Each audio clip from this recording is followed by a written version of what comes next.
امر بالمعروف کی اچھائی کا حکم دے ہم ایک دوسرے کو، نہیں عن المنکر اور لوگوں کو ایک دوسرے کو، ہم اپنے آپ کو اور ایک دوسرے کو برائی سے روکے. یہ بہرحال اس کا معنی ہے. ایک مسلمان اس کی زندگی کا مقصد یہ ہوتا ہے کہ وہ لوگوں کو اچھائی کا حکم دے، خود بھی اچھائی کرے، دوسروں کو بھی اچھائی کا حکم دے، اور وہ خود بھی برائی سے روکتا ہے اور دوسروں کو بھی برائی سے روکتا ہے. یہ ایک مسلمان کی زندگی کا مقصد ہے. یاد رکھیے وہ انسانیت کا جو ہے خیر خواہ ہوتا ہے. ایک شخص جو مسلمان ہے وہ انسانیت کا خیر خواہ ہے. وہ دنیا میں بھی انسانیت کی خیر خواہی چاہتا ہے، آخرت میں بھی انسانوں کی خیر خواہی چاہتا ہے. اس لیے وہ خود بھی اچھے اعمال کرتا ہے اور یہ چاہتا ہے کہ دوسرے بھی اچھے اعمال کرے، جس کے لیے وہ خود عمل کرتا ہے اور دوسروں کو اس کے تعلق سے بتاتا ہے. اسی طرح ایک مسلمان خود بھی برے کاموں سے رکتا ہے اور وہی چاہتا ہے کہ تمام انسانیت برے کاموں سے رکی رہے، اچھائی کو اختیار کرے، ایک اللہ کو مانے، اس کے رسول کی اطاعت کرے، فرمانبرداری کرے. وہ خود بھی اس پر عمل پیرا ہوتا ہے اور دوسروں کو بھی اس کی دعوت دیتا ہے، اس کی طرف متوجہ کرتا ہے، اس کی طرف بلاتا ہے. تو وہ ایک مسلمان کا یہ فریضہ ہے. اور یاد رکھیے علماء لکھتے ہیں کہ توحید کے بعد یہ ایک اہم فریضہ ہے کہ اچھائی کا حکم دے اور برائی سے جو ہے لوگوں کو روکے. یہ اہم چیز ہے. اچھائی کا حکم دینا اور برائی سے روکنا جہاں یہ ایک فریضہ ہے، وہیں یاد رکھیے یہ ہماری بقا کے لیے بھی ضروری ہے. اگر ہم دیکھتے ہیں کہ کسی معاشرے اور ماحول میں لوگ ایک دوسرے کو اچھائی کا حکم نہ دیں اور برائی سے نہ روکے تو خود ان کا بھی اس اچھی چیز پر رہنا مشکل ہو جاتا ہے. کہ اگر ہم لوگوں کو اچھائی کی طرف نہ بلائیں اور برائی سے نہ روکے تو خود ہمارا بھی اچھائی پر رہنا مشکل ہو جاتا ہے. تو لہٰذا یہ بڑی اہم چیز ہے کہ ایک مسلمان انسانیت کی خیر خواہی کرے، لوگوں کو اچھائی کی طرف بلائے، متوجہ کرے، برائی سے لوگوں کو روکنے کی جو ہے بہرحال وہ کوشش کرے. اور یہی آج کا عنوان ہے، امر بالمعروف نہی عن المنکر، کہ اچھائی کا حکم دے اور برائی سے روکے. اللہ رب العزت نے قرآن میں بار بار اس امت کے تعلق سے مختلف مقامات پر جو ہے اچھائی کا حکم دینا اور برائی سے روکنے کے تعلق سے باتیں بیان کی. خود اس امت کے تعلق سے یہ فرمایا، جس طرح سے میں نے خطبے میں آیت پڑھی، کنتم خیر امۃ اخرجت للناس تأمرون بالمعروف وتنہون عن المنکر وتؤمنون باللہ، کہ تم بہترین امت ہو. ہم مسلمانوں کو اللہ نے کہا کہ ہم بہترین امت ہے، کنتم خیر امہ. اب دیکھیے جب بھی جو ہے دنیا میں کوئی اعزاز ملتا ہے، لقب ملتا ہے، عہدہ ملتا ہے، تو ساتھ میں ذمہ داریاں بھی آتی ہیں. کیا کوئی عہدہ اور کوئی پوسٹ آپ نے آج تک ایسی دیکھی جس کے اندر اونچے اونچے عہدے ملے اور جو ہے اس کے بعد کوئی ذمہ داری آپ پر عائد نہ ہو؟ کہ کوئی کہے کہ آپ اس کمپنی کے مینیجر ہے اور آپ کا کوئی کام نہیں چاہیے، اور آپ اس اسکول کے پرنسپل ہے اور آپ کو کچھ نہیں کرنا ہے، بس بیٹھے رہیے، اور آپ جو ہے فلاں جو ہے آفس کے باس ہے لیکن آپ کو کچھ کارکردگی نہیں بتانا ہے، آپ یوں رہیے، آئیے اور تنخواہ لے جائیے. ایسا ہو سکتا ہے؟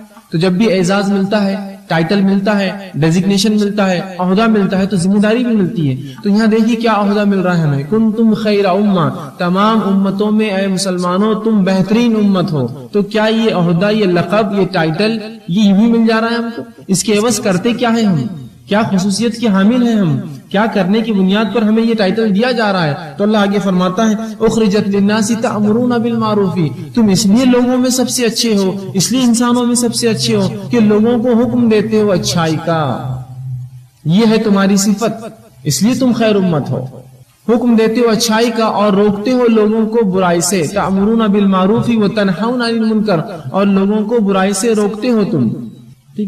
تو یہاں امت مسلمہ کو جو اعزاز اور ٹائٹل ملا، اس کے بعد کچھ کام ملا، اور وہ یہ ہے کہ اچھائی کا ہم حکم دیں، برائی سے ہم لوگوں کو روکیں. اور آگے اللہ رب العزت نے فرمایا وَتُؤْمِنُونَ بِاللَّهِ، اور تم اللہ پر ایمان لاتے ہو. تو یہاں اللہ رب العزت نے جو خیر امت کہا، جو ٹائٹل دیا، تو اس ٹائٹل کو جو ہے 3 کنڈیشنز لگا دیے.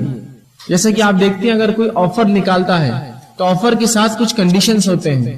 اسی طرح جب اللہ نے یہ کہا کہ تم بہترین لوگ ہو، بہترین امت ہو، تو کیوں تم بہترین ہو؟ کیا کرتی ہو تم؟ کیا خصوصیت ہے؟ کنڈیشن یہ ہے کہ اچھائی کا تم حکم دو، برائی سے تم لوگوں کو روکو اور اللہ پر ایمان لاؤ.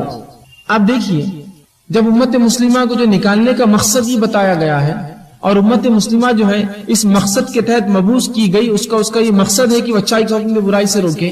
اور اگر یہ کام ہم نہ کریں جس طرح سے آج ماحول اور معاشرے کے حالات ہے تو کیا ہوگا؟ اس کی مثال ایسی ہے کہ ایک شخص کسی کے پاس کسی کام کے عوض یہ کہتا ہے کہ یہ کام کروں گا تو اتنی مجھے تنخواہ دینا. آپ اس کو کہتے ہیں کہ ٹھیک ہے یہ کام کرنا، اس کے بدلے مجھ سے یہ لے جانا اجرت. اب وہ شخص دن بھر بیٹھا رہتا ہے اور کچھ بھی نہیں کرتا ہے، اور شام میں جب مالک آیا تو کہتا ہے مالک اپنی بات ہوئی تھی، اس کام کے عوض یہ ملیں گا، تو لہٰذا مجھے وہ دے دیجیے، شام ہو چکی ہے. تو مالک کہیں گا بھائی کام کیا ہوا؟ وہ شخص کہیں گا کام کیا ہو گئے، کام مجھ سے آج دن بھر نہیں ہوا، لیکن مجھے ضرور آپ جو ہے پیسے دے دیجیے جو بات طے ہوئی تھی. تو کیا ایسے نوکر کو آپ پیسے دیں گے جو کام نہ کرے اور آپ سے آخر میں سے تنخواہ مانگے؟ تو اللہ رب العزت اگر یہاں عہدہ اور ٹائٹل دے رہا ہے اور یہ کہہ رہا ہے کہ تم بہترین امت ہو، تو ظاہر سی بات ہے اس کے پیچھے کچھ شرائط ہے، کچھ کام ہمیں کرنا ہے. یہ نہیں کہ بس ہم بہترین امت یوں ہی ہے بس کہ ہم اچھائی کا حکم دیتے ہیں لوگوں کو. اور اچھائی میں سب سے بڑی اچھائی کیا ہے؟ معروف میں سب سے بڑا معروف کیا ہے؟ آپ سب جانتے ہیں وہ کیا ہے؟ وہ توحید ہے. تو لوگوں کو معروف اچھائی کا حکم دیتے ہو، مطلب توحید کا حکم دیتے ہو. اس کے بعد دیگر اور بھی باتیں جو اچھائی ہو سکتی ہے اس کی ایک لمبی فہرست ہوں گی، وہ تم کرتے ہو. اور برائی سے لوگوں کو روکتے ہو، اور برائی میں سب سے بڑی برائی کیا ہے؟ لوگ شرک کرتے ہیں، شرک سب سے بڑی برائی ہے، تو تم شرک سے روکتے ہو. اور اس کے علاوہ تمام وہ چیزیں جو برائی کہلاتی ہیں ان تمام سے لوگوں کو روکتے ہو. اس کا مطلب یہ ہے کہ تم خود بھی اس سے رکتے ہو. یہ نہیں کہ تم خود کرتے اور دوسروں کو روکتے، تم خود بھی رکتے ہو اور دوسروں کو بھی اس سے روکتے ہو. تم خود بھی کرتے ہو اور دوسروں کو بھی اس کے کرنے کا حکم دیتے ہو. تو اس آیت میں اللہ رب العزت نے ہمیں اعزاز دیا، ٹائٹل دیا، عہدہ دیا، تو ساتھ میں ذمہ داری دی اچھائی کا حکم دیتے رہیں، برائی سے لوگوں کو روکتے رہیں اور اللہ پر ایمان لائے. تو یہ بڑا اہم فریضہ ہے. آئیے اس کے تعلق سے چند باتیں اور ہم دیکھتے ہیں. اسی صورت میں سورہ آل عمران سورہ نمبر 3 کی آیت نمبر 104 میں اللہ فرماتا ہے، یہ آیت نمبر 110 تھی جو اس سے پہلے میں نے تلاوت کی تھی. 104 میں فرماتا ہے وَلْتَكُن مِّنكُمْ أُمَّةٌ يَدْعُونَ إِلَى الْخَيْرِ وَيَأْمُرُونَ بِالْمَعْرُوفِ وَيَنْهَوْنَ عَنِ الْمُنكَرِ وَأُولَٰئِكَ هُمُ الْمُفْلِحُونَ. کہ اللہ فرماتا ہے تم میں ایک ایسی جماعت ہونی چاہیے جو لوگوں کو خیر کی طرف بلائے، اچھائی کی طرف بلائے اور ان کو برائی سے روکے. اور یہی وہ لوگ ہیں جو فلاح پانے والے ہیں، کامیابی پانے والے، کامرانی پانے والے. لوگ فلاح یاب اور جو ہے کامیاب ہے. کون لوگ؟ جو اچھائی کا حکم دیتے ہیں، برائی سے روکتے ہیں اور اللہ پر جو ہے یہی لوگ اللہ نے فرمایا کامیاب ہیں. تو ہم میں ایک مسلمانوں میں ایک جماعت ایسی ہونی چاہیے، ایسا ایک گروہ ہونا چاہیے جو مستقل طور سے لوگوں کو اچھائی کی طرف بلائے اور برائی سے روکتا رہے. اور انہی لوگوں کے تعلق سے اللہ گواہی دیتا ہے کہ یہی لوگ جو ہے کامیاب ہونے والے ہیں. وَأُولَٰئِكَ هُمُ الْمُفْلِحُونَ، یہی لوگ کامیاب ہیں. تو دیکھیے اللہ رب العزت نے ان لوگوں کے تعلق سے اپنی کتاب میں گواہی دے دی کہ جو اچھائی کا حکم دیتے ہیں، برائی سے روکتے ہیں، یہی لوگ کامیاب ہیں. ہمیں بھی چاہیے کہ ہم بھی اچھائی کا حکم دیتے رہے لوگوں کو اور برائی سے ہم روکتے رہیں. ٹھیک. اسی طرح قرآن میں اللہ رب العزت دوسرے مقام پہ فرماتا ہے اور کہتا ہے کہ الذین ان مکناکم فی الارض اقاموا الصلاۃ وآتوا الزکاۃ وامروا بالمعروف ونہوا عن المنکر. مومنوں کی ایک صفت اللہ بیان کرتا اور کہتا ہے کہ اگر ہم ان مسلمانوں کو زمین میں اگر اقتدار دیں، زمین میں انہیں اگر ہم ذمہ دار بنا دیں تو یہ کیا کرتے ہیں؟ دیکھیے کیا فرمایا کہ وہ کیا کرتے ہیں؟ اقاموا الصلاۃ، وہ نمازوں کو قائم کرتے ہیں. مومنوں کی صفت بیان کی جا رہی ہے کہ اگر مومنوں کو اللہ اقتدار دیتا ہے دنیا کے اندر تو یہ کیا کرتے ہیں؟ سب سے پہلے نمازوں کو قائم کرتے ہیں. پھر فرمایا وآتوا الزکاۃ، اور یہ زکوٰۃ ادا کرتے ہیں. پھر فرمایا وآمروا بالمعروف، اور یہ اچھائی کا پھر حکم دیتے ہیں اور پھر یہ جو ہے برائی سے لوگوں کو روکتے ہیں. اللہ رب العزت یہاں فرماتا ہے. تو یہاں بھی دیکھیے مومنوں کی اللہ رب العزت قرآن میں یہاں ایک صفت بیان کرا. سورہ حج کی آیت نمبر 41 تھی یہ، جس نے فرمایا کہ اگر مومنوں کو ہم دنیا میں اقتدار دے دیں تو یہ کیا کرتے ہیں؟ سب سے پہلے نماز قائم کرتے ہیں، دوسرا زکوٰۃ ادا کرتے ہیں، تیسرا اچھائی کا حکم دیتے ہیں، لوگوں کو اچھائی کی طرف بلاتے ہیں، اور چوتھا برائی سے لوگوں کو روکتے ہیں. تو یہاں بھی مومنانہ وصف بتایا گیا کہ مومن جب بھی ان کو اقتدار ملتا ہے تو یہ نماز قائم کرتے، زکوٰۃ دیتے، اچھائی کا حکم دیتے اور برائی سے روکتے. دیکھیے فرائض کے بعد نماز اور جو زکوٰۃ کے بعد سب سے پہلی بات جو بتائی کہ وہی اچھائی کا حکم دیتے اور برائی سے لوگوں کو روکتے ہیں. سورہ عصر میں بھی یہی بات کہی وَتَوَاصَوْا بِالْحَقِّ، حق کی تلقین، نصیحت اور وصیت کرتے، مطلب اچھائی کا حکم دیتے ہیں.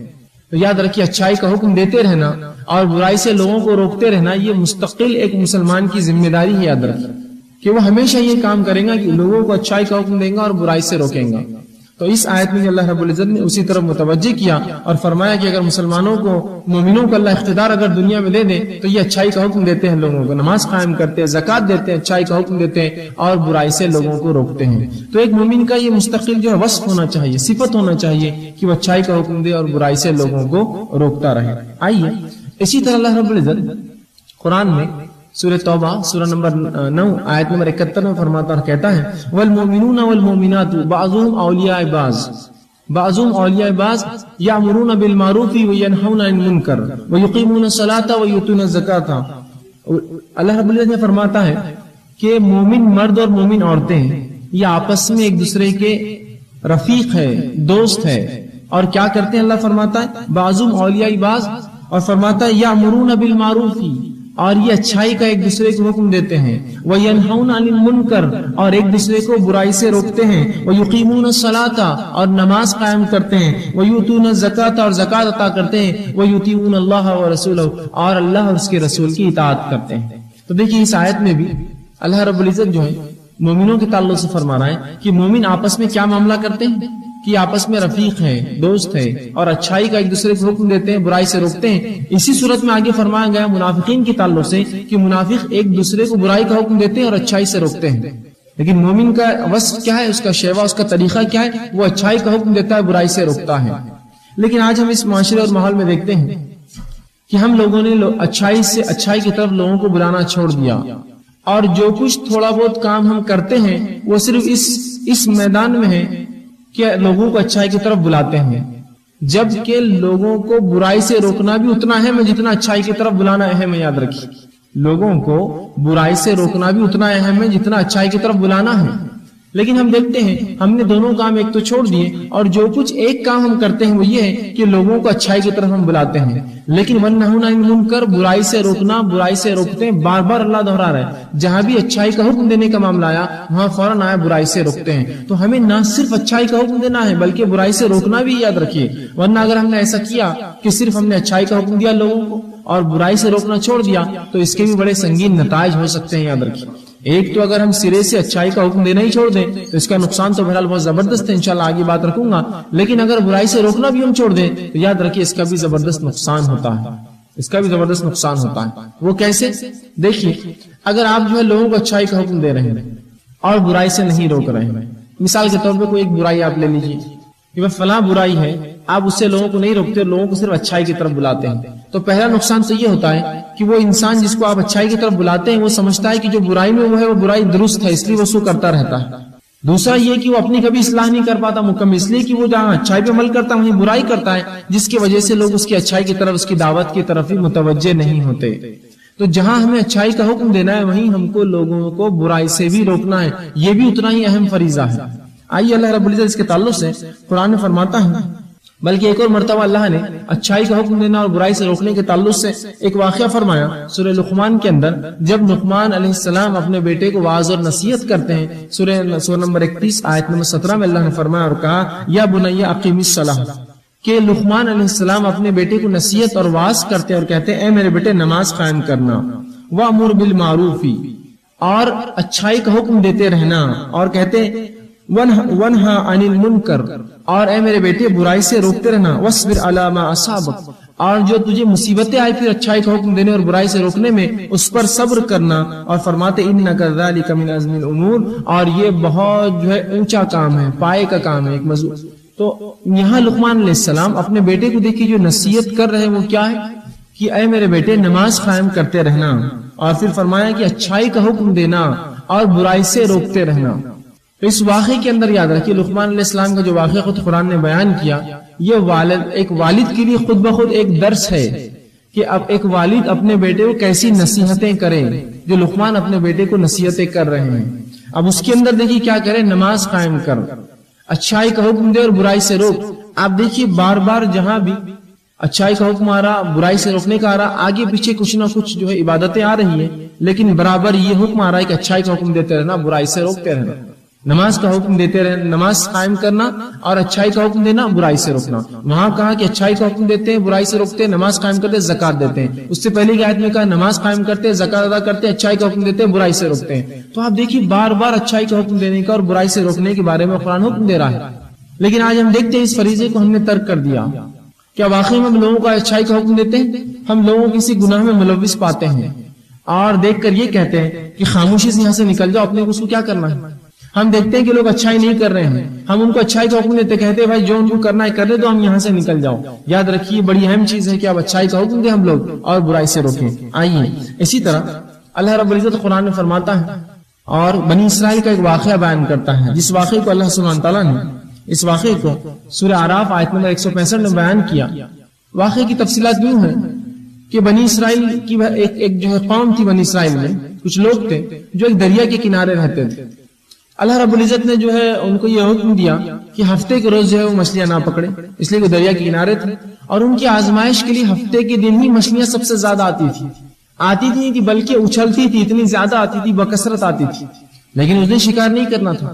بنی اسرائیل نے یہ کام کیا، یہ چال چلی کہ وہ کیا کرتے، جو ہے جمعہ کی رات گڑھے کر دیتے، ہفتہ آنے سے پہلے رات میں گڑھے کر دیتے، تاکہ جب پانی اوپر چڑھے اور مچھلیاں آئیں اور دوسرے دن جب پانی نیچے چل جائے تو ہم ہفتے کے بعد اتوار جب آئیں گا، اتوار کے روز جائیں گے، مچھلیاں گڑھے میں پھنس جائیں گے، ہم اس کو نکال لیں گے، جبکہ وہ یہ جانتے تھے کہ یہ کام غلط ہے، وہ جانتے تھے یہ کام غلط ہے۔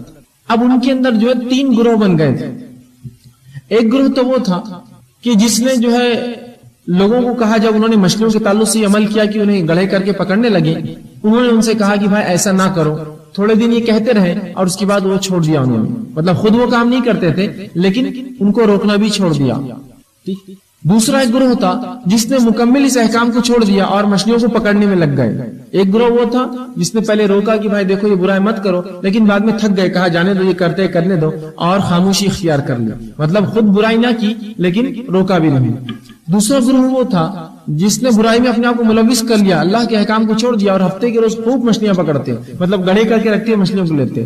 تیسرا گروہ وہ تھا جو اچھائی کا حکم دیتا رہا اور برائی سے روکتا رہا مسلسل، کہ بھائی دیکھو یہ کرنا غلط ہے، یہ کرنا غلط ہے، یہ کرنا غلط ہے، اور وہ روکتا رہا۔ گویا 3 گروہ بن گئے، ایک جو گناہ میں ملوث ہو گیا، دوسرا جس نے صرف اچھائی کا حکم دیا، برائی سے نہیں روکا، جو کر رہے تھے بس جو اچھے کام چل رہے چلنے دو، باقی ان کو جو پکڑنا ہے شکار چلنے۔ تیسرا وہ تھا جس نے اچھائی کا حکم دیا اور برائی سے روکتے رہے۔ اللہ رب العزت آخر میں فرماتا ہے جو ان کا حال ہوا، جو انجام ہوا، اللہ فرماتا انجینا الذین ینہون عن السوء واخذنا الذین ظلموا بعذاب۔ اللہ رب العزت فرماتا ہے اس آیت کے اندر، اس واقعے کے آخر میں، اور ہم نے ان کو نجات دی جو برائی سے روکتے تھے، اور ہم نے ان کو نجات دی جو برائی سے روکتے تھے، اور ان کو برے عذاب میں پکڑ لیا جنہوں نے ظلم کیا اس لیے کہ وہ نافرمان تھے۔ کیا فرمایا کہ ہم نے ان لوگوں کو نجات دیتی اس عذاب سے، کون لوگ؟ جن لوگوں نے برائی سے روکا، اور باقی لوگوں کو ہم نے جو اس عذاب میں ملوث کر دیا۔ اس معاملے میں جو اس کی ایک تفسیر جو آتی وہ یہ ہے کہ ان 3 گروہوں میں سے، جس میں سے ایک گروہ وہ تھا جو اچھائی کا حکم دیتا تھا پہلے، بہرحال بعد میں چھوڑ دیا، برائی کا حکم، برائی سے روکنا چھوڑ دیا۔ دوسرا گروہ جو برائی ملوث، تیسرا جو اچھائی کا حکم دیتا رہا برائی سے روکتا رہا، یہ تیسرا گروہ بچ گیا، مطلب جس نے اچھائی کا حکم دیا، لوگوں کو برائی سے روکا، یہ گروہ بچ گیا، اور بقیہ 2 گروہ جو اچھائی کا حکم دیتے لیکن برائی سے نہ روکتے، وہ بھی اس عذاب میں ملوث ہوا، اور وہ گروہ جس نے مکمل طور سے جو ہے اس احکام کو چھوڑ دیا، جو گناہ میں تھے، برائی میں تھے، ان کو بھی اللہ نے عذاب دیا۔ تو پتہ ہی چلا کہ صرف اچھائی کا حکم دینا ہمارے لیے کافی نہیں، یاد رکھیے اتنا ہی اہم ہے کہ ہم برائی سے لوگوں کو روکیں، ورنہ جب اللہ کا عذاب آئے گا تو یاد رکھیے پھر سب کے اوپر وہ عذاب آئے گا۔ یہ نہیں کہ جو ہے ہم کہیں گے ہم تو وہ گناہ میں نہیں تھے، ہم اس سے جو بری تھے، ہم کو روکنا ہوگا لوگوں کو۔ مطلب جہاں اللہ جو ہے اچھائی کا حکم دینا ضروری ہے، وہیں برائی سے لوگوں کو روکنا بھی اتنا ہی ضروری ہے۔ جس طرح سے بنی اسرائیل کے اس گروہ کے تعلق سے اللہ نے فرمایا کہ جس نے برائی سے روکا تھا اس کو ہم نے بچا لیا، اور بقیہ کو ہم نے جو اپنے عذاب میں ملوث کیا اس لیے کہ وہ برا کام کرتے تھے۔ اسی طرح اللہ کے رسول صلی اللہ علیہ وسلم فرماتے ہیں، حدیث میں مشہور المعروف حدیث ہے صحیح مسلم کی، آپ صلی اللہ علیہ وسلم نے فرمایا کہ جب برائی کو ہوتا دیکھو تو ہاتھ سے روکو، برائی کو ہوتا دیکھو تو ہاتھ سے روکو، اگر ایسا نہ کر سکو تو زبان سے روکو، اور اگر ایسا بھی نہ کر سکو تو کم از کم دل میں برا جانو، اس کے بعد ایمان کی کوئی حد نہیں، یہ آخری حد ایمان کی، اس کے بعد رائے برابر بھی ایمان نہیں بچتا۔ اس حدیث میں بھی اللہ کے رسول صلی اللہ علیہ وسلم کیا فرما رہے ہیں؟ برائی کو ہوتا دیکھو تو روکو۔ میں یہ بات اس لیے زور دے رہا ہوں اس بات پر، اس لیے کہ اچھائی کا حکم دینے میں کہیں نہ کہیں ہم لوگ آگے بڑھ جاتے ہیں، لیکن جب برائی کے روکنے کے معاملات سے چھوڑ دیتے ہیں جس کے نقصانات بہت زیادہ ہوتے ہیں۔ اور یہ بات بھی ہم جانتے ہیں قرآن حدیث کی ترتیب ماننا چاہیے، جس ترتیب میں دیکھیں ترتیب کیا ہے، جب برائی کو ہوتا دیکھو تو ہاتھ سے روکو، اس کے بعد زبان سے روکو، اس کے بعد پھر اگر یہ بھی نہ کر سکو، اتنی استطاعت و طاقت بھی نہیں ہے تو دل میں برا جانو، اس لیے کہ ایمان کی آخری حد ہے، اس کے بعد ایمان نہیں ہے، یہ ایمان کی سب سے کمزور درجہ ہے۔ اب ہمارا معاملہ کیا ہوتا دیکھیے، کسی برائی کو دیکھتے ہیں تو کہتے جانے دو بعد میں دیکھیں گے، دل میں برا جان رہے سب، اس کے بعد اگر کچھ برائی آگے بڑھتی ہے تو پھر زبان سے روکنے کی کوشش کرتے ہیں، اور اس کے بعد جو برائی بہت حد پر چلے جاتی ہے تو پھر ہاتھ سے روکنے کی کوشش کرتے ہیں، جب تک کہ پورا معاملہ ہاتھ سے باہر نکل جاتا ہے۔ یاد رکھیے، اگر یہ ترتیب کو ہم فالو کرتے ہیں، ہم نے اس کو مانتے کہ بھائی کسی کو برائی کرتے دیکھا، فوراً کہا ایسا مت کرو، اور یاد رکھیے ہاتھ سے روکنے سے مراد ہر بار یہ مت سمجھیے کہ آپ کو لڑنا ہے، اس کا گلا پکڑنا ہے، اس کو پکڑ کر کھینچنا ہے۔ برائی سے روکو، ہاتھ سے اس کا مراد ہے ہر وہ چیز، ہر وہ کام جو آپ ہاتھ کے ذریعے کر کے اس کو، اس شخص کو برائی سے روک سکتے ہیں، جس میں ہاتھ کا آپ کے استعمال ہو۔ ضروری نہیں ہر بار آپ لڑے اس سے، آپ یہ بھی کر سکتے ہیں، ایک بھائی آپ کا برائی کی طرف جا رہا ہے، صرف پیچھے سے ہاتھ کو پکڑ لیا، میرے بھائی یہ کام نہ کرو، اس میں کوئی لڑائی جھگڑا دکھ رہا ہے، تو ہاتھ سے روکنے کا مطلب ہر بار لڑنا نہیں ہے، مراد یہ کہ روکنے کی کوشش کرو۔ اور اگر ہاتھ سے بھی نہ کر سکو تو پھر کیا کرو؟ زبان سے روکو، ارے بھائی صاحب کیا کر رہے ہو، ارے ویسا مت کرو، یہ چیز غلط ہے۔ اور اگر یہ بھی طاقت اللہ نے نہیں دی ہے تو کم از کم دل میں برا جانے۔ آج افسوس کا حال ہے اس امت کا اور ہمارا کہ کئی برائیوں سے ہم روز صبح اور شام گزرتے ہیں، وہ آخری حد سے بھی ہم نکل گئے ہیں، کبھی دیکھ کر اسے برا بھی لگتا ہے۔ ایسا کتنی بار ہوا کہ ہم جو ہے شراب خانوں سے گزرے اور دل میں یہ خیال آیا کہ یہ واقعی میں برا کام ہے، میں ہاتھ سے تو نہیں روک سکتا ہوں، زبان سے تو نہیں بول سکتا ہوں، دل میں جو وہ حد بتائی آخری، اس سے بھی ہم گر چکے ہیں۔ کتنے بار ایسا خیال آیا جب خبیث خانوں سے اور برے علاقوں سے آپ گزرے اور دل میں خیال آیا کہ کاش مجھ میں طاقت ہوتی یا وہ ہوتا تو میں اس کو روک پاتا، لیکن میں نہیں کر سکتا ہوں، لیکن یہ چیز بری ہے۔ کتنی بار ایسا ہوا کہ برائی کو دیکھ کر کم از کم دل میں ہم نے برا سوچا ہو کہ واقعی میں یہ برا ہے، وہ جو آخری حد رسول اللہ فرما رہے اس کے بعد کوئی حد نہیں ہے۔ ہم برائی کو برائی سمجھ ہی نہیں رہے ہیں تو کہاں سے پھر خیال آئیں گے کہ اس کو دل میں برا جانے جو کہ ایمان کی آخری حد ہے۔ تو برائی کو برائی سمجھیے، اس سے لوگوں کو روکنے کی کوشش کیجیے۔ یاد رکھیے اب برائی سے لوگوں کو نہ روکنے کا نتیجہ کیا ہوگا، دیکھیے آپ صرف کہے کہ ہم اچھائی کریں گے، ٹھیک۔ اللہ کے رسول صلی اللہ علیہ وسلم نے ایک مثال دی، مسلم کی روایت ہے، آپ نے فرمایا کشتی ہے اور اس میں دو حصے ہیں، نچلا حصہ اور اوپری حصہ۔ اب جب نیچے والوں کو پانی کی ضرورت محسوس ہوتی ہے تو اوپر آتے ہیں اور اوپر سے پانی لیتے ہیں، جس سے جب تھوڑے دن یہ چلتا رہا، تھوڑا معاملہ چلتا رہا تو نیچے والوں کو یہ خیال آیا کہ اوپر والوں کو میرے اس پانی لینے سے تکلیف ہو رہی ہے، ہمارے اس پانی تکلیف، تو کیوں نہ ایسا کریں کہ کشتی خود سمندر پانی میں چل رہی، ہم نیچے ایک سوراخ کر دیں اور پانی ہم کو خود بخود مل جائیں گا۔ آپ صلی اللہ علیہ وسلم فرماتے اوپر والوں کو پتا ہے کہ نیچے والے سوراخ کر رہے ہیں، لیکن وہ کہتے ہیں وہ ان کا معاملہ ہے۔ اب مجھے بتائیے اگر ہم ان کو اس برائی سے نہیں روکیں گے تو کیا جب وہ کشتی ڈوبیں گی تو خالی اندر جو نیچے کا فلور ہے وہ ڈوبیں گا، اوپر والے بچ جائیں گے کہ بھائی نہیں تم نے کچھ نہیں کیا تھا، صرف نیچے والوں نے کیا تھا؟ بتائیے نہیں، جب وہ کشتی ڈوبیں گی سوراخ کی وجہ سے تو پوری کشتی ڈوب جائیں گی، اوپر والے بھی ڈوب جائیں گے اور نیچے والے بھی ڈوب جائیں گے، ٹھیک ہے۔ تو یہ بڑی اہم چیز ہے، یاد رکھیے کہ برائی سے روکنا۔ لوگ یہ کہتے ہیں کہ نہیں برائی سے روکنے کی ضرورت نہیں، صرف اچھائی کا حکم دیتے رہو، نہیں، جس طرح سے اچھائی کا حکم دینا ضروری ہے اسی طرح برائی سے روکنا بھی ضروری ہے، ٹھیک۔ خود جو کلمے کی گواہی ہم دیتے ہیں اس کلمے میں پہلے انکار ہے، نفی ہے اور پھر اس بات ہے، پہلے انکار کیا پھر اقرار کیا کہ لا الہ الا اللہ، کہ نہیں کوئی معبود عبادت کے لائق کوئی بھی نہیں ہے سوائے اللہ کے، تو پہلے انکار کیا پھر اقرار کیا، پہلے نفی کی اور پھر اس بات کیا، اس بات کو مانا۔ تو ہم کو جہاں اچھائی کا حکم دینا ہے وہیں برائی سے بھی روکنا ہے، اس کے بڑے فائدے، اور اگر ہم نے برائی سے نہ روکا تو بڑا نقصان ہوگا۔ پھر چاہے یہ برائی معاشرے کے کسی بھی حصے میں پھیل رہی ہو تو جہاں ہم کو اچھائی کا حکم دینا ہے اسی وقت ہم کو برائی سے روکنا ہے، اس لیے کہ قرآن نے جب بھی اچھائی کا حکم دیتے ہیں کہا فوراً برائی سے روکتے، صفت بتا دی۔ مومن یہ دونوں صفت کا ایک ساتھ حامل ہوتا ہے کہ جہاں اچھائی کا حکم دے رہا لوگوں کو وہیں برائی دیکھ کر انہیں برائی سے روکتا بھی ہے۔ ورنہ آپ نے دیکھا ہے کہ انسان جو ہے قباحت برائی میں لگا ہے، آپ کہہ رہے بھائی نماز کو چلو، نماز کو تو چلانا ہے، اسی حساب سے کہنا یہ جو عمل کر رہے یہ برا ہے، گو آپ اس میں آگے پیچھے یہ کر سکتے کہ پہلے نماز لے جائے، مسجد میں بٹھائے پھر سمجھائے، یا پہلے اس کی قباحت بتائے پھر اس سے یہ کام کروائے، لیکن یہ نہیں کہ نہیں ابھی اس کو یہ کرنے دو، اچھائی پہ صرف عمل کرنے دو، پھر برائی سے۔ بہت سی بار آپ جو اچھائیاں اور ہم جو اچھائیاں کرتے ہیں اگر ہم برائی سے نہ رکے تو اچھائیاں خود بخود ضائع ہو جاتی ہیں۔ تو یہ دونوں ہی صفت ایک ساتھ ہونا چاہیے، جہاں ہم اچھائی کا حکم دیں وہیں برائی سے جو ہے لوگوں کو روکیں۔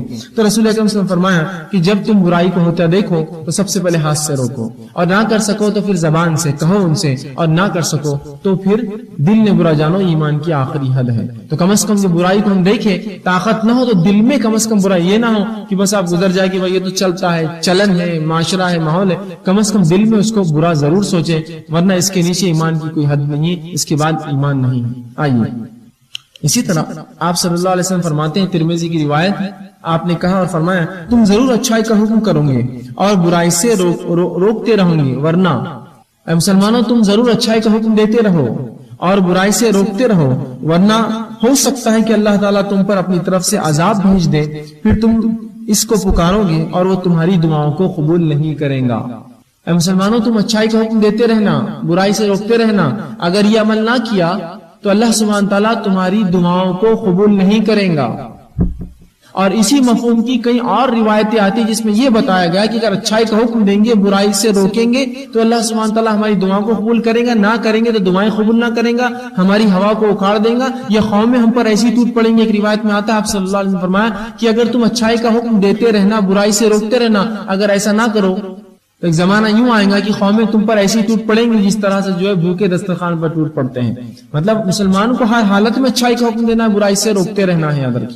ہر بار وہ اچھائی کا حکم دیں گا، لوگوں کو برائی سے روکیں گا۔ تو یہاں رسول اکرم صلی اللہ علیہ وسلم فرماتے ہیں اگر تم ایسا نہ کرو کہ لوگوں کو اچھائی کی طرف نہ بلاؤ، برائی سے نہ روکو، تو کیا ہوگا؟ اللہ تمہاری دعاؤں کو قبول نہیں کرے گا۔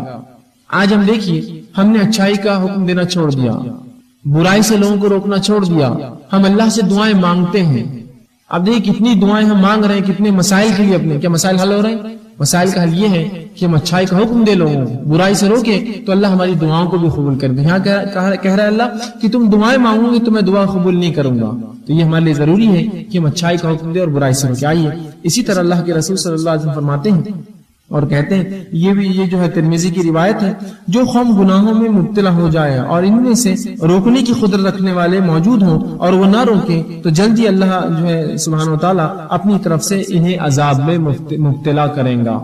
کہ اگر کوئی قوم ہو جو گناہوں میں مبتلا ہو جائے اور ان میں ایسے لوگ موجود ہو جو ان لوگوں کو جو گناہ کر رہے روک سکتے ہیں لیکن وہ گناہوں سے نہ روکے تو اللہ اس قوم کو جلد ہی گناہوں جو ہے عذاب میں مبتلا کریں گا۔ مطلب اگر ایسے لوگ ہم میں موجود ہوں جو گناہوں کو روک سکتے ہیں، جو برائیاں معاشرے میں چل رہی انہیں روک سکتے ہیں، لیکن اگر اس کے باوجود بھی وہ لوگ نہ روکے تو اللہ فرما رہا ہے کہ ایسے لوگ عذاب میں مبتلا ہونے والے ہیں۔ تو آپ دیکھ رہے ہیں اور ہم دیکھ رہے ہیں کہ اچھائی کا حکم دینا اور برائی سے روکنا، اگر ہم یہ کام نہیں کریں گے تو پہلا نقصان دعائیں اللہ قبول نہیں کریں گا، دوسرا نقصان یہ ہوگا کہ اللہ سبحانہ تعالیٰ ہمیں عذاب میں ملوث کریں گا، اور بالخصوص ان لوگوں کو جن کو اللہ نے طاقت دی تھی کہ وہ برائی سے روک سکتے تھے اور اس کے باوجود انہوں نے لوگوں کو برائی سے نہیں روکا۔ اسی طرح ایک واقعہ آتا ہے جس میں جو ہے ابو داؤد اور ابن ماجہ کی روایت ہے، آپ صلی اللہ علیہ وسلم کے پاس ایک صحابی اور کہا، اور سورہ مائدہ کی آیت نمبر 5 جو 105 انہوں نے وہ آیت پڑھی اور کہا اللہ کے رسول، اور آیت یوں ہے لا یضرکم من ضل اذا اهتدیتم، کہ تم گمراہ یقیناً گمراہ نہ ہوں گے اگر تم ہدایت پر ہو، یا ہدایت پر جب تم ہدایت پر ہوتے ہو تو گمراہی تمہیں چھو نہیں سکتی، نزدیک نہیں آ سکتی۔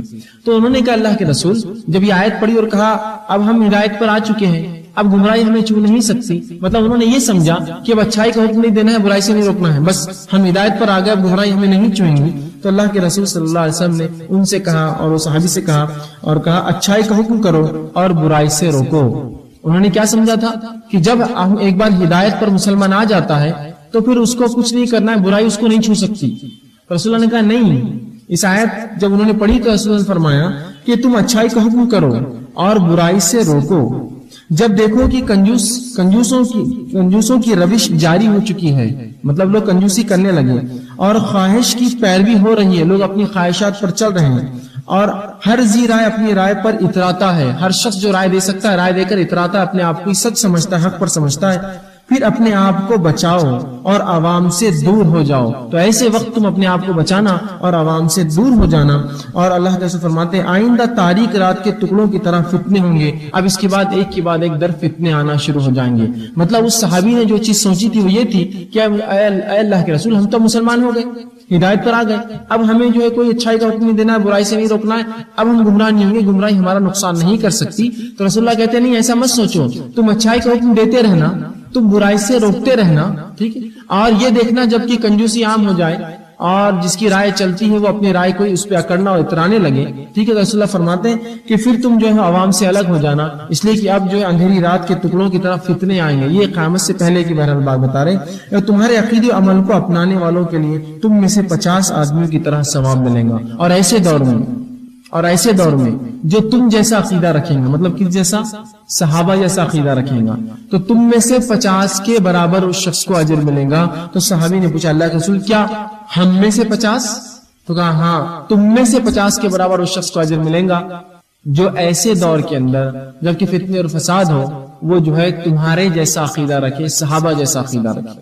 اور پھر اللہ کے رسول فرمایا، آپ نے فرمایا تم میں سے یہ کیونکہ آج نیکی کرنا معمول ہے، اور تم میں سے کیوں 50 لوگوں کے برابر نیکی اس کو ملیں گی؟ اس لیے کہ آج نیکی کرنا آسان ہے، لیکن اس زمانے میں مشکل ہو جائیں گا نیکی کرنا، ٹھیک ہے؟ تو نیکی کرنا جب مشکل ہوگا یاد رکھیے، اس زمانے میں آپ اچھائی کا حکم دیں گے، برائی سے لوگوں کو روکیں گے، تو رسول اللہ فرماتے تم میں سے 50 کے برابر اجر ملیں گا اس شخص کو، مطلب صحابہ جو 50 صحابہ کے برابر اس شخص کو اجر ملیں گا۔ یقیناً صحابہ کے مقام تک کوئی نہیں پہنچ سکتا، ان اجر کے اعتبار سے کہ وہ زمانہ ایسا ہوگا کہ لوگوں کو اچھائی کا حکم دینا اور برائی سے روکنا بہت مشکل ہوگا، جس طرح سے آج بھی ہم دیکھتے ہیں ہمارے لیے مشکل ہوتا جا رہا ہے کہ ہم اچھائی کا حکم دیں برائی سے روکیں، بلکہ برائی ہم پر ایسی غالب آ گئی ہے کبھی کبھار ہم برائی میں ملوث ہو جا رہے ہیں جو اچھائی کا حکم دینا چاہتے ہیں۔ یہ ہمارے حالات کہ برائی دیکھیے کس طرح سے جو ہے آج جو ہے گرفت کر چکی ہے، کہ آپ دیکھتے ہیں کہ وہ چیزیں جو شریعت نے حرام قرار دی ہیں آج وہ چیزیں کھلے عام بکتی ہیں، بیچی نہیں جاتی بلکہ اس کے ایڈز کیے جاتے ہیں، صرف ایڈز نہیں کیے جاتے، اس کی طرف ورغلایا جاتا ہے کہ یہ چیز خریدنے سے فلاں اور آپ کو فائدے ہوں گے، چاہے معاملہ وہ شراب کا ہو، چاہے معاملہ وہ منشیات اور نشے کا ہو، چاہے معاملہ وہ سود خوری کا ہو، کوئی بھی گناہ آپ دیکھیے آج اس کی طرف لالچ دی جا رہی ہے، اس کی طرف متوجہ کیا جا رہا ہے، نام تبدیل کر کے برائیوں کو لایا جا رہا ہے۔ اگر ہم نے برائی سے روکنا نہ چھوڑا تو یاد رکھیں پھر ہمارا بھی اس چیز سے بچنا مشکل ہو جائے گا۔ تو یہ مسلمان کا ایک فریضہ ہے کہ جب برائی کو ہوتا دیکھے تو روکنا شروع کر دے، یہ نہیں کہ ہم بعد میں دیکھیں گے، ورنہ پھر برائی گرفت کر لیتی ہے، مضبوطی پکڑ لیتی ہے اور جما لیتی ہے اپنے قدم۔ تو ایسے فتنے اور فساد میں جبکہ اچھائی کا حکم دینا اور برائی سے روکنا مشکل ہو جائے گا، اگر کوئی شخص یہ کام کرے گا تو وہ 50 صحابہ کے برابر رسول اللہ فرماتے تم میں سے 50 کے برابر اجر پائیں گے اس زمانے میں۔ اور آج ہم دیکھتے ہیں اسی زمانے کی طرف ہم جا رہے ہیں کہ اچھائی کا حکم دینا مشکل ہو گیا، برائی سے روکنا مشکل ہو گیا ہے، کہ لوگ الٹے ہم کو برائی کی دعوت دے رہے ہیں اور مسلمان اس دعوت کو خاموشی سے سن رہا ہے نا۔ اور مختلف بہرحال واقعات ہو رہے ہیں، مختلف حالات، لوگ آتے ہیں، سوال و جواب کے سیشن میں باتیں ہوتی ہیں کہ گناہ کی طرف لوگ متوجہ کر رہے ہیں، مسلمان متوجہ ہو رہا ہے۔ اس لیے میں نے کہا تھا کہ اچھائی کا حکم دینا اور برائی سے روکنے کا فائدہ کیا ہوگا، خود ہم اس چیز پر عمل کر سکتے ہیں، اچھائی پہ ہم باقی رہ سکتے ہیں، ورنہ اگر ہم نے اچھائی کا حکم دینا اور برائی سے روکنا نہیں چھوڑ دیا تو ہمارا بھی خود اچھائی بنانا مشکل ہو جائیں گے، یاد رکھیے، ٹھیک۔ اسی طرح اللہ کے رسول صلی اللہ علیہ وسلم فرماتے ہیں کہ جہاد، جو افضل جہاد کیا ہے، اللہ کے راہ میں رسول اللہ صلی اللہ علیہ وسلم فرماتے ہیں، مسند احمد اور نسائی کی روایت آپ فرماتے ہیں ظالم بادشاہ کے سامنے حق کی گواہی دینا یہ افضل جہاد ہے، مطلب ظالم اور جابر حکمران کے سامنے جا کر حق کی گواہی دینا یہ جو ہے جہاد، افضل جہاد ہے۔ آپ سے سوال ہوا افضل جہاد کیا ہے؟ پتہ یہ چلا کہ منکر کے خلاف بولنا، منکر سے روکنا، حق کی گواہی دینا، مطلب یہ سچ بات کہنا اور برائی سے روکنا ہے۔ ظاہر سی بات ہے آج کل گواہی حق کی کہاں دی جاتی ہے، آپ دیکھیے گواہ جھوٹے بھی مل جاتے ہیں، اور جو حق پر نہیں ہوتا اس کی گواہی دی جاتی ہے، جو حق پر بیچارہ اس کی حق مار لیا جاتا ہے، آج کا معاملہ ہی۔ تو ظالم بادشاہ کے سامنے حق کی گواہی دینا یہ افضل جہاد ہے، آپ نے فرمایا۔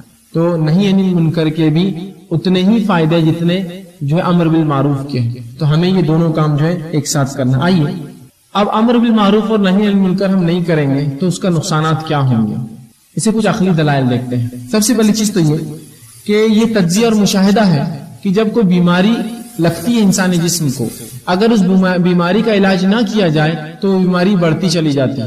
آپ سب سی گواہی دیں گے اگر کسی شخص کو کوئی بیماری ہو اور اس بیماری کا علاج نہ کیا جائے تو وہ بیماری بڑھتی چلی جاتی ہے۔ تو اسی طرح معاملہ جو ہے برائی کا ہے، اگر آپ برائی کو وقت پر نہیں روکیں گے تو یہ برائی بڑھتی چلی جائیں گی، اور ایک زمانہ آئے گا پھر یہ ناسور کی شکل لے لیں گے اور ایسے گرفت کر لیں گے کہ اس سے بچنا مشکل ہو جائے گا۔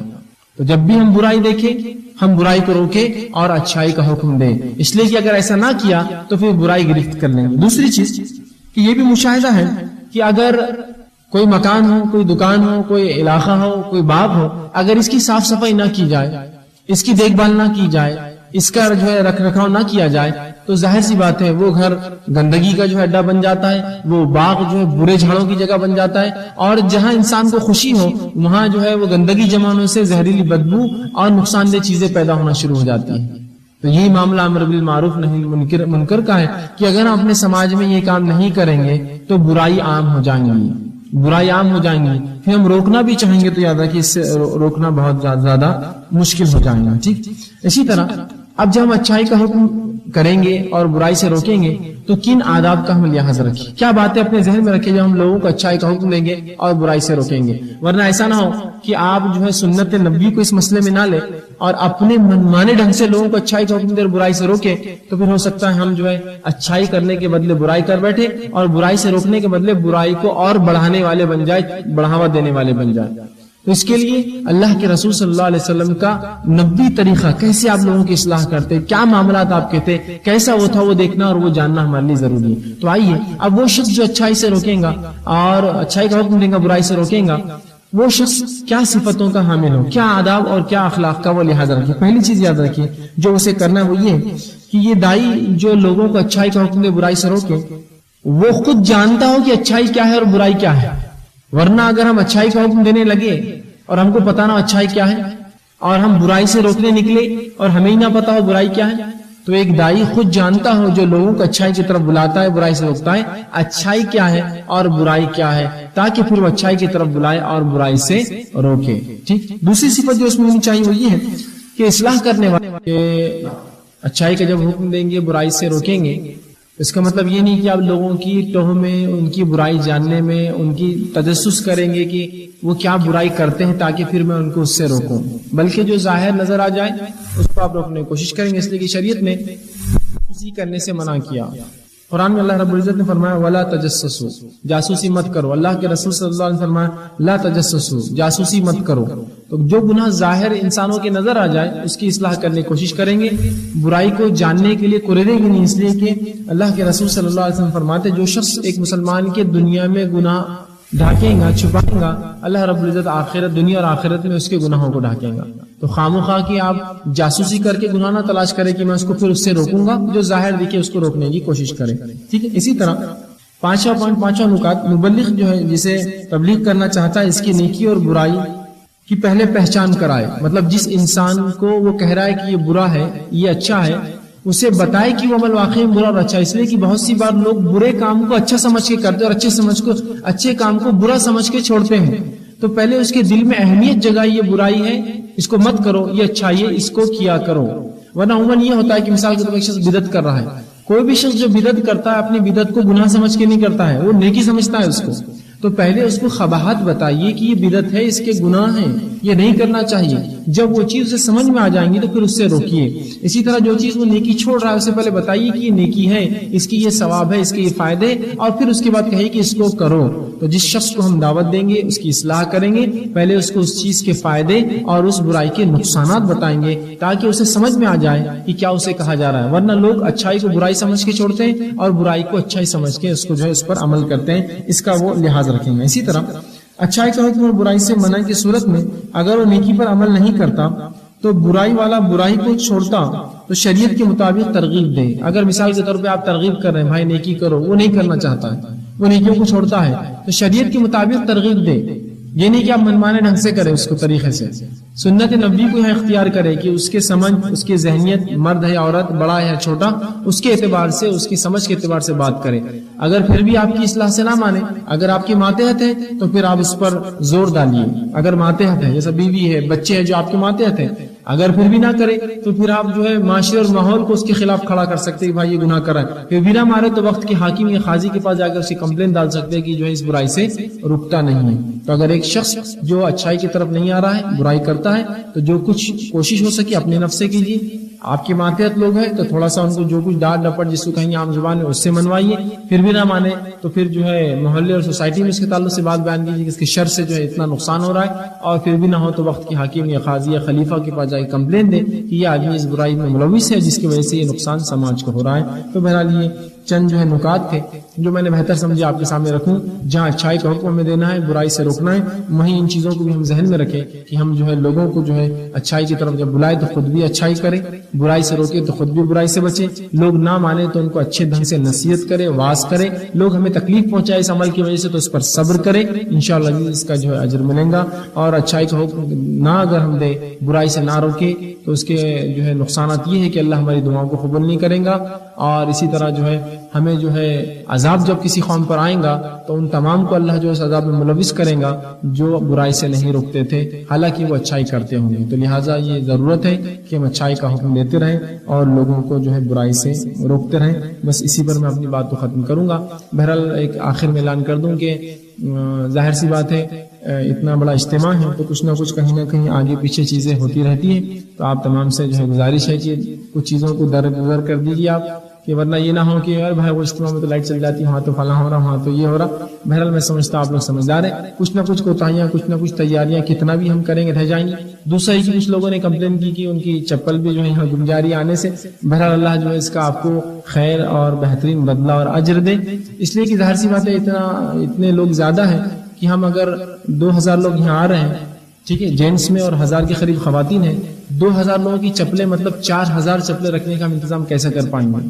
اب اندازہ لگا اس کے لیے کتنی بڑی ریک لگیں گی, اور اس ریک کو ہم بعد میں کیا استعمال کریں گے جب یہ پروگرام ختم ہو جائیں گا, اور اس کا کاسٹ آپ سمجھ رہے ہیں نا. تو کچھ چیزیں ایسی جو میں سمجھ رہا ہوں آپ لوگ بھی سمجھتے ہیں, آپ لوگ بھی برداشت کر رہے ہیں اس چیز کو کہ بھائی کسی کی چپل گم ہوں گی, تو میں دعا کرتا ہوں اللہ اس کو جو ہے اس کا جزائے خیر دے کہ اس نے جو ہے صبر کیا اس چیز پر, اور کسی نے الحمدللہ نہ لڑا نہ آ کر جو ہے تانے دیے کہ بھائی بلاتے اور چپلے سے مانتے نہیں. الحمدللہ لوگوں نے صبر کیا. تو کہیں نہ کہیں اتنے بڑے پروگرام میں کچھ نہ کچھ چھوٹے موٹے فلاز, غلطیاں, کوتاہیاں بہرحال ہوتی رہتی ہے. میں سمجھتا ہوں آپ لوگ سمجھدار ہیں.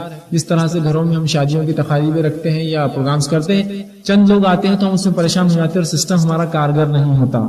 200 لوگوں کی دعوت میں سسٹم پھیل جاتے ہیں. تو ظاہر سی بات ہے 3000, 3500 یا 4000 لوگ روز آئیں گے تو سسٹم مینٹین کرنا تھوڑا بہت کہیں نہ کہیں مصلحت کے تحت یہ وہ ہوتا ہے. کچھ لوگ مجھے پتا چلا کہ وہاں ان کے پیر بھی پھسل گئے تھے, ہم ان سے بھی معافی چاہتے ہیں اور ہم امید کرتے ہیں کہ وہ اس چیز کو جو ہے درگزر کریں گے. اللہ انہیں بھی جزائے خیر دے, کیونکہ باہر لان ہی اور یہاں کوئی فرشی نہیں, کیچڑ ہے, پیر پھسل گیا شاید وہ گر گئے, تو ان لوگوں سے بھی وہ کرتے ہیں. اور ایسی کوئی بھی کوتاہی کمی آپ کو نظر آئے تو بہرحال آپ اس کو درگزر کریں. ہاں اگر کوئی ایسی چیز لگتی ہے جو ہمارے بس میں ہم کر سکتے ہیں اس کی اصلاح کی ہم نے پوری اتنے دنوں میں جو ہے کوشش کی کہ جہاں تک ہو سکے انتظام کرنے کی کوشش کی, جہاں تبدیلیاں ہو سکتی تھی اب آسانی ہم نے اسے لانے کی کوشش کی. بہرحال کچھ چیزیں پھر بھی آخر تک آگے پیچھے ہوتی رہیں گی. دعا کیجیے کہ انشاءاللہ عزیز آنے والے سالوں میں